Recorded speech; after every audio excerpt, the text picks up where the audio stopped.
ঈদের একদিন আগেই বসে গেলাম মেহেদি দিতে।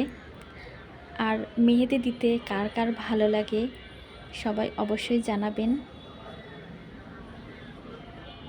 আমার লাইফে এই প্রথম আমি ঢাকাতে একাই ঈদ করলাম। কেন বাড়িতে গেলাম না, আর ঈদের দিন সকালে আমি একা কি রান্না করলাম সেই ছোট ব্লগটাই আপনাদের মাঝে শেয়ার করব। তাই ভিডিওটা না কেটে আশা করি সম্পূর্ণ ভিডিওটা দেখবেন। তো হ্যালো গাইস, আসসালামু আলাইকুম, welcome to my Tithi mini blog. সবাইকে জানাই ঈদের অনেক শুভেচ্ছা, ঈদ মোবারক। আর আমি এই ভিডিওটা শুরু করলাম ঈদের একদিন আগে, চাঁদ রাত্রের দিন। আর ঈদের একদিন আগে মেহেদি পরব না তাই কখনো হয়? আমার ছোটোবেলার থেকেই খুব শখ আমি হাতে মেহেদি পরি। আর যে কোনো অকেশন বা দুইটা ঈদ আসুক না কেন আমার মেহেদি পরতেই হবে, কারণ আমার মেহেদি খুবই পছন্দ। আমি মাঝে মধ্যেও পরি। আর এই যে ঈদের দিন সকালে ঘুম থেকে উঠে গোসল করে চলে আসলাম ঘর সাজাইতে। নিজে একটা ড্রেস পরলাম, আর এই যে নতুন একটা বেডশিট পেতে নিলাম। না করলেও হতো, কিন্তু সব কিছুই নতুন। যদি বিছনার চাদরটা একটু চেঞ্জ করি তাহলে একটা অন্যরকম সুন্দর লাগবে। সেই কারণেই সকালবেলা তড়িঘড়ি করে উঠে বিছনার চাদরটা পেতে নিলাম, ঘরটা মুছলাম, টুকিটাকি যতটুকু কাজ ছিল আর কি সম্পূর্ণটাই করলাম। কারণ ঘর বাড়ি পরিষ্কার করতেও খুব ভালো লাগে, আর আমার কাজ করতেই ভালো লাগে। যাই হোক, কি কারণে আমি বাড়িতে গেলাম না সেই মেন টপিকটায় আসি। ইচ্ছা করছিল যে বাড়িতে যাই, মনটাও টানছিল। বাড়ির থেকে ভাবি বোনরা সবাই ফোন করছে কেন বাড়িতে আসিনি। ইচ্ছা একবার হচ্ছিল যে বাড়িতে যাই, তারপরে হঠাৎ কি হলো জানি না, ইচ্ছাটাই চেঞ্জ হয়ে গেল। ভাবলাম যে না, এবার বাড়িতে যাব না। তাই সেই নিজের ইচ্ছাতেই আমি ঢাকাতে থেকে গেলাম, এছাড়া আর কোনো কারণই নাই। তা এই হলো কথা। আর খুব খারাপ লাগছিল, একদিন খুবই কান্নাও করছি মাঝে, যে বাড়িতে যেতে পারলাম না, ঈদে একা একাই থাকবো। তা যাই হোক, নিজেকে এটা বলেই সান্ত্বনা দিলাম যে পৃথিবীতে আসছেও একা, যেতে হবেও একা, এইভাবে থেকে গেলাম। তা আলহামদুলিল্লাহ, আপনাদের দোয়াতে আমি খুবই ভালো আছি। আর এই যে আপনাদের সাথে একটু মজা করছিলাম, করতে করতে এখন এই যে রান্না করতে চলে আসলাম। আর রান্নার প্রস্তুতিটা আমি আগের দিন রাত্রে কিছু করে রাখছিলাম। আর ঈদের দিন সকালে উঠে এই যে আমি 2 রকম সেমাই রান্না করে নিলাম। একটা হলো লাচ্ছা সেমাই, ওটা আমি মানে শুধু দুধটা একটু গরম করে তার উপরে দিয়ে কিছু কিশমিশ দিয়ে আমি এই যে সেমাইটা 10 মিনিটের জন্য রেস্টে রেখে দিলাম। আর এই যে সেমাইটা, এটা প্যাকেটেই থাকে, আগে থেকেই ভাজা থাকে। সেম প্রসেসিতেই আমি দুধটা গরম করে সিমাইটা দিয়ে তারপরে ঘিতে ভাজা কাজু বাদাম, কাঠবাদাম আর কিশমিশ দিয়ে আমি এই যে সিমাইয়ের উপরে দিয়ে এটাও আমি 10 মিনিটের মতো রেখে দেব, তারপরে হয়ে যাবে। আমি আগে সিমাই রান্নাটা করতে পারতাম না, কিন্তু এখন একা থাকতে থাকতে মানে সব কিছুই একবার ভুল হয়েছে, একবার পারি না, তারপর করতে করতে শিখে গেছি। আর ভাবলাম যে আজকে সকাল থেকেই দেখছি অনেক গরম পড়ছে, যদি একটা ডেজার্ট করি তাহলে তো খুবই ভালো হয়। তা যেই ভাবনা সেই কাজ। এই যে ঘরে ছিল 3 রকম আঙুর, আপেল, তারপরে স্ট্রবেরি, কলা, এটা দিয়েই মানে করলাম। আজকের বেশি ফল ছিল না, তাই দিয়ে যে আমি ফ্রিজে এটা ভালোভাবে মিশিয়ে আমি 1 ঘন্টার জন্য রেখে দিব। আর লাস্টে যে আপনার স্ট্রবেরি এটা দিলে আসলে 1 ঘন্টা রাখলে একটু লাল লাল মতন দেখা যায়, দেখতেও খুব ভালো লাগে। আর এটা যে খেতে এত মজা হয়েছিল সেটা হলো আসলে বলে বোঝাইতে পারবো না। তা যাই হোক, এই যে ওই রান্নাগুলো তো এখন শেষ, এখন চলে এলাম খাসি মুরগি রান্না করতে। আর মুরগির এখানে সব ধরনের বাটা মশলাই দিলাম। আজকে একদম কষিয়ে একটু ঝাল ঝাল করে আমি রান্নাটা করব।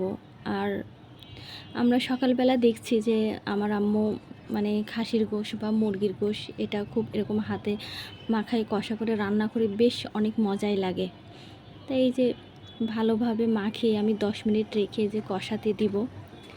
আর এখানে কি মশলা দিলাম সেটা আর বললাম না, কারণ এটা তো সবাই জানে যে মাংস রান্না করতে গেলে কি মশলা লাগে। রান্নার প্রসেসিংটা একই, কিন্তু স্বাদ এক একজনের এক এক রকম। এই যে রান্নার শেষ মুহূর্তে একটু গরম মশলার গুঁড়া, জিরের গুঁড়া আর একটু ধনিয়ার গুঁড়া দিয়ে আমি আর 1 মিনিট মতন রান্না করে আমি নামিয়ে নিব।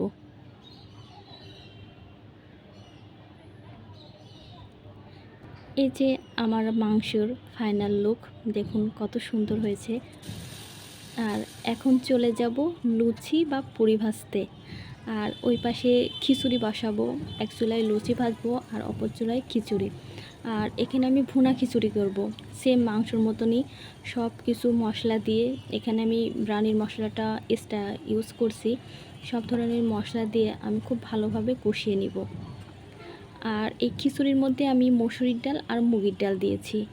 আমার মা দিত দেখতাম 4-5 রকমের ডাল, বেশ সেই মজা। এই যে খিচুড়িটা এই পাশে আস্তে আস্তে হতে থাকুক। এখন আমি এই যে লুচিগুলো ভেজে নিই। এই লুচিটার অনেকে আবার নিমকু বলতে পারেন, নিমকির মতন স্টাইল হয়েছে। কারণ আমার এই লুচিটা বেশ অনেক বড় হয়েছিল, ওই জন্য আর কি আমি একটা লুচির মধ্যে ছুরির সাহায্যে আমি 4টা করে নিয়েছি। দেখুন লুচিগুলো মাশাআল্লাহ খুব সুন্দর ফুলছে। আর আমার মাকে দেখছি ঈদের দিন সকালে এরকম লুচি বা নিমকি, তারপরে আপনার খাসির মাংস, মুরগির মাংস, 2-3 রকমের সেমাই আর খিচুড়ি ভাত, এটা তো থাকবেই মানে ঈদের দিন সকালে।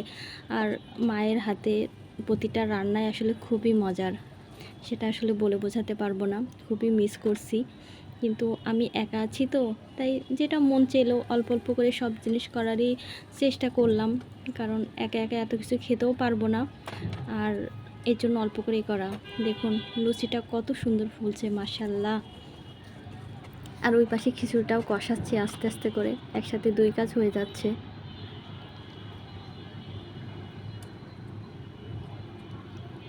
অনেকে আবার এটাকে নিমকি বলে। আর আপনাদের এই ঈদের সময় কে কে এরকম আপনাদের বাসায় লুচি বা নিমকি করে, এটা অবশ্যই কমেন্ট করে জানাবেন। রান্নাটা একটা আর্ট, আর রান্না করতে আমার বরাবর খুবই পছন্দ। আমার সারাদিন রান্না করতে দিলেও আমার ক্লান্তি আসে না, কারণ রান্না আমার খুবই প্রিয়। আর এই রান্নাগুলো আমি শিখেছি আমার বাবার কাছ থেকে। আমার বাবাই আমাদেরকে শিখাইছে যে ছোটোবেলার থেকে রান্না বাড়া শেখো, বা এই করতে করতে তো এখন তারপরে একা মেসে থাকতে থাকতে বা আদারাইজ করতে করতে সব কিছু রান্না একার আয়ত্তে চলে আসছে। এখন সব কিছুই পারি। আর এই যে আর একটা মাত্র লুচি আছে লাস্টের, এই লুচিটা দেখুন কত সুন্দর ফুলছে। আসলে লাস্টের সব জিনিসই মনে হয় অনেক সুন্দরই হয়। আমি দেখছি যে রান্না করতে করতে যখন একটা লাস্ট পর্যায়ে আসে, তখন সব কিছু স্বাদটাও যেরকম চেঞ্জ হয়ে যায়, আবার যে কোনো ভাজা পোড়ার ক্ষেত্রে লাস্টেরগুলো বেশি সুন্দর হয়ে যায়।